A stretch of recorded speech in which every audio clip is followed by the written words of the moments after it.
Hey everybody, welcome back to the channel. My name is Jason and the channel is the Everyday Card Collector. Today's video is going to be a hangout. I called it the Golden Era Goodness. I gave it that title for a reason. I do know that I've been showing a lot of pre-war, a lot of oversized, and figured I'd kind of dive into Golden Era stuff. So just some stuff in my collection. Going to share some cards and we're just going to kind of hang out. We'll just talk about the hobby, talk about the cards. Should just be a kind of a fun, casual video. I know my buddy Aaron, Value Vintage, did something similar with 70s and 80s recently, and I texted him and laughed. I said, I've got the same idea for a video that I was going to shoot, so they're coming back to back for each other, and they're kind of similar. But I kind of wanted to dive into the Golden Era. I still love collecting 50s and 60s. I've been on that pre-war kick and oversized kick and different kind of stuff kick, but I really still do enjoy the Golden Era. I'm picking up less of it because of my focus right now, but I will certainly go back to it and always pick up a card or two here or there if it fits the budget. So this will be a fun one. There's nothing getting shown here for the first time. I think almost all of these cards have been on the channel at some point in time. I tried to pick cards that I haven't shown in a while. Maybe one or two are fairly recent as far as videos go, but the collection is big enough where I can start to show some cards that maybe have been on here before, and people who haven't seen older videos haven't seen these particular cards. So it doesn't bother me duping out cards. I kind of enjoy that, actually, and kind of get to revisit cards within the collection. So that's a little bit of fun. But yeah, it's going to be a hangout. We're going to look at some cards. Nothing new that I've added. All these cards have been in the collection, and we'll hang out and chat about the hobby and chat about cards. So let's get into it.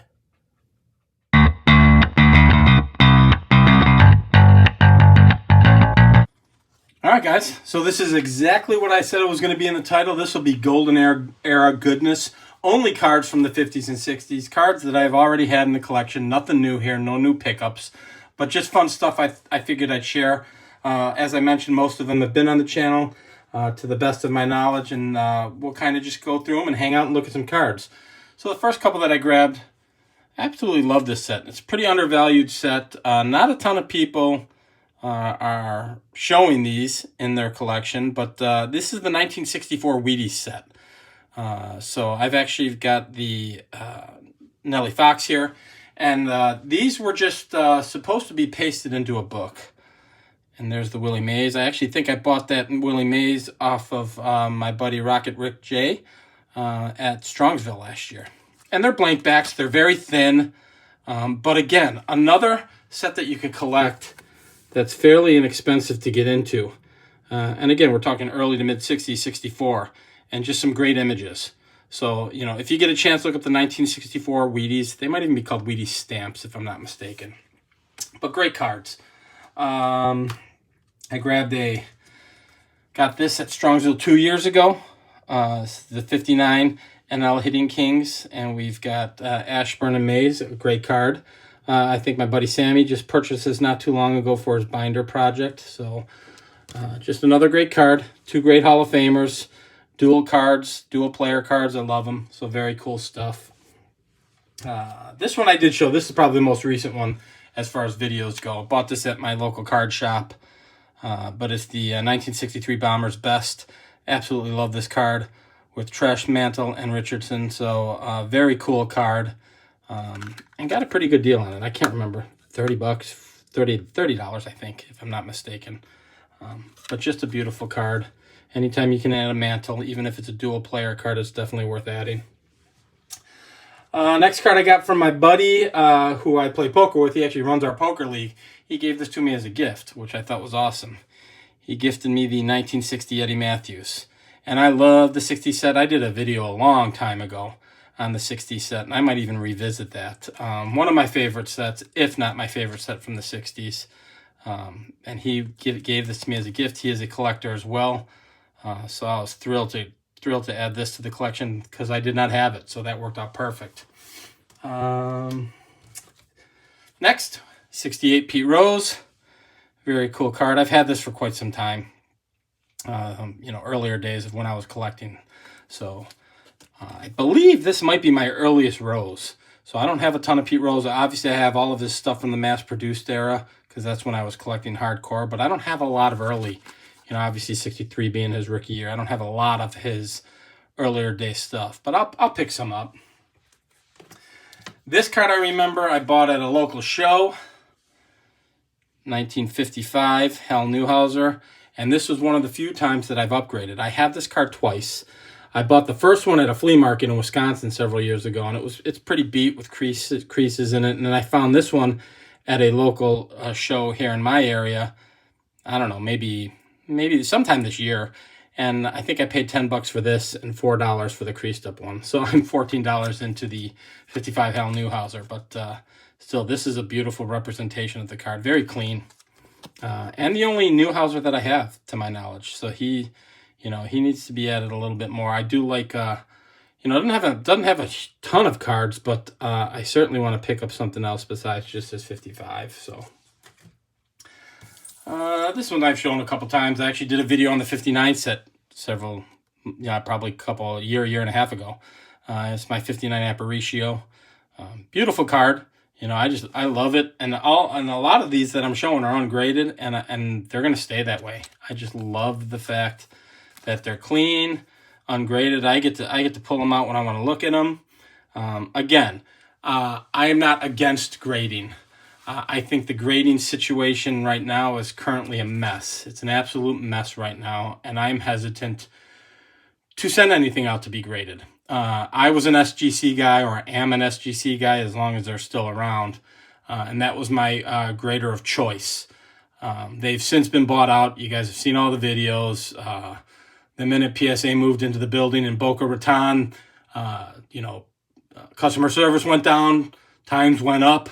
I mean, it became part of the corporate model for Collects, who owns PSA and now SGC and several other companies within the hobby. So I'm kind of hesitant to send a PS or SGC at this point in time. Never was a huge fan of PSA as far as wait times, having to sign up to be able to send cards. I was sending, the few times that I did send, I was sending through a friend. That might be an option if I decide to go to PSA at any point in time. But right now, I'm just enjoying collecting ungraded stuff. A lot of the pre-war that I have been showing and sharing is ungraded. I'm not opposed, again, to grading or buying graded. But I'm catching deals on ungraded versus graded cards, particularly in pre-war. So that fits into my collection perfectly. And quite honestly, I'm loving it. So, nothing in the future is going out for grading at this moment in time within my collection. Y'all know I'm working on the 56 Hall of Fame run. If you don't, that is something I'm working on. It's a slow burn because of my lack of focus and my my direction changing every 15 seconds. So I'm probably 7 cards away from the Hall of Fame run, but I figured I'd grab the 56 mini. This was also an upgrade. I always talk about how I never upgrade. I think I've probably upgraded 4 or 5 cards. And this was an upgrade. I had a card, the same card in my collection since I was a kid, and it was a little beat up, couple creases and things of that nature. So I went ahead and grabbed this as I was in the process of building this Hall of Fame run, and still have, like I said, 7 or 8 cards to go. I don't even know, and that might be something I tackle this year if I'm considering kind of trying to save a little bit. A lot of the pre-war stuff that I'm really interested in, some of the players I want to get right now are pretty darn expensive. So, I might scale back and finish off this project and be complete with that. And I've got a couple big cards in this project still. I still need to get the Jackie Robinson and the Clemente, and those are not cheap 56 Topps cards. So, but yeah, love that set. Always have loved that set. Probably my favorite set of the 50s. Bought this at my local card shop a while ago. 63 Post Yogi Berra. Beautiful, beautiful example. I look at this and said, if I were to continue grading or go grade some cards, this would probably be one of them. I've got a handful in my mind that I would grade, and this might be one of them. You've got a little bit of that glue residue, which is not uncommon with the posts, but it's cut beautifully, and the surface is beautiful. Registration is great, so that would be one for consideration. I think I bought this for $10, so to me that's a steal. So I was pretty pleased with that. Another 59 here. I love the blue on the 59. So this is Robin Roberts, Hall of Famer. I love the blue. I think the Ashburn and the Roberts are both this blue. And when I think of one of these cards, I think of the other one. It's kind of like the 58 Topps. When you think of the Aaron, you think of the Mays kind of deal. When I think of the 59 Ashburn, I think of the Roberts, and vice versa. Same team, blue background. I just think they're phenomenal. So beautiful, bright color. I love the bright colors as much as I've been buying black and white lately. I absolutely love the colors on these. And the last two are also part of the 56 run, and I'll kind of show these last two and finish her off. It's my Bob Feller. I picked this up at, I think I might have gotten this at the Chicago Sports Spectacular last year, or maybe 2 years ago. But I don't have a lot of Feller, and I need to add some more. What the nice thing about doing this 56 run is it checks off a lot of players that I needed to add when I was getting back into collecting heavy, like 3 or 4 years ago. So it allowed me to add some players or knock some players off the list. That being said, now I've gotten to the point where I want more of their cards, and there's some particular fellers that I'm targeting. So I've got them kind of in my mind and on my list. When I say on my list, guys, there's no official list. You know me, I'm a pretty broad collector, so my list is in my head.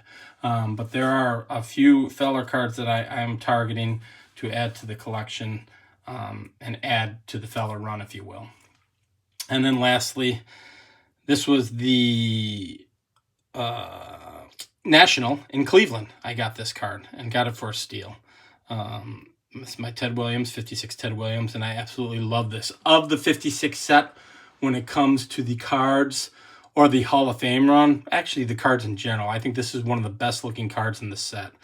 I love this card.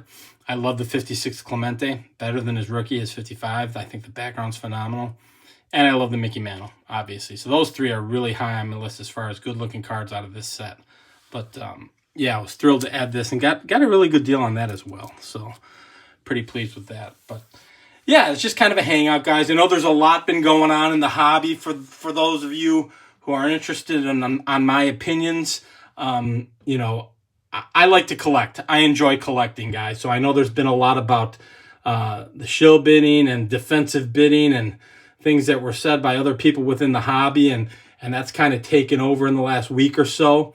And I have opinions on it, guys, but quite honestly, that stuff doesn't directly affect me because I don't buy a lot on auctions. Actually, I've never bought a card off of an auction. So it's not that I'm ignoring it because I don't buy off of auctions. I think when something negative occurs within the hobby, it affects us all in some way, shape, or form. I'm just not really a news channel. I kind of hang out. I collect cards. I try to look at the positive of things in this hobby. The reality is there's enough stress in this world and in day-to-day life where the last thing I'm worried about is the bad players, the negative things that are happening in the hobby. I try to shut them out. And the only reason I do is I want this hobby to be fun for me. I want to be able to enjoy it. I will educate myself. A couple of my friends have done videos, and they've done phenomenal videos on some of the topics that have occurred in the last week. You know, shill bidding, defensive bidding, things of that nature. And I think it's important to get that information out there. So I'm not opposed to it. It doesn't bother me. I actually watch it, and I pay close attention to it. Just for my channel, I choose not to kind of discuss that because I try to keep this a little more lighthearted. You know, I collect. It's what I do. You know, I've got a job, I've got a family, I've got bills. We all have things that we've got to take care of. So the last thing that I want to stress me out is the thing that I enjoy the most, and that's collecting cards. So you don't get too much of that on this channel. From time to time, I will jump on with people and do lives and discuss my opinion then. And there might be one coming up in the next week or two where we discuss that topic a little bit in more detail with a friend or two. But you know, for now, I'm kind of just happy collecting. Kind of wanted to break out the 50s and 60s cards. I've been shelling you guys with oversized pre-war and black and white cards, and I wanted to let you guys know that I still do love the Golden Era and still plan on collecting it. And I've got a lot of it in the collection, and I'm having fun with that too. So that's all I got for you guys. I hope you enjoyed this. If you do like this kind of content, please feel free to like and subscribe, and we will talk on the next video.